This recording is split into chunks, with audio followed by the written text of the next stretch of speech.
Au cours des derniers mois, on m'a posé plusieurs fois cette question. Est-ce que c'est bien crédible d'utiliser sa lance comme projectile? Par exemple pour la pratique de Lost ou encore de RIA. Eh bien oui, c'est pertinent et crédible de se balancer des trucs dans la tronche. Et pour ça, on peut se baser sur plusieurs sources. Par exemple, retrouver plusieurs extraits dans le Man of Terror de W. Short, où l'on peut voir des pierres utilisées avant chaque engagement, notamment dans les batailles navales. On remplit les cales des navires de pierres, certaines pour le lest et d'autres pour être utilisées comme projectiles. Il nous décrit par exemple comment une simple pierre peut être plus efficace que la plus fameuse des épées.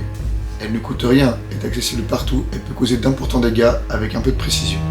Les sagas des Vikings nous donnent de précieux détails sur le déroulement des batailles. Les affrontements commencent par des jets de projectiles. On tire à l'arc, on lance des pierres, on utilise des jets de lance à distance. On peut facilement imaginer les dégâts causés dans une bataille par des jets de pierre au début du Haut Moyen-Âge, la plupart des combattants ne portant pas de casque et de protection lourde.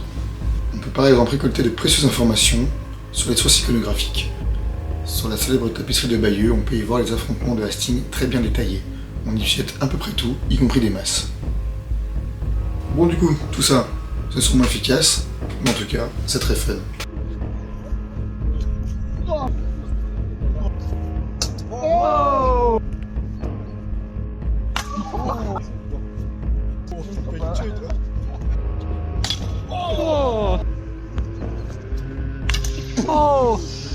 Qu'est-ce que vous faites?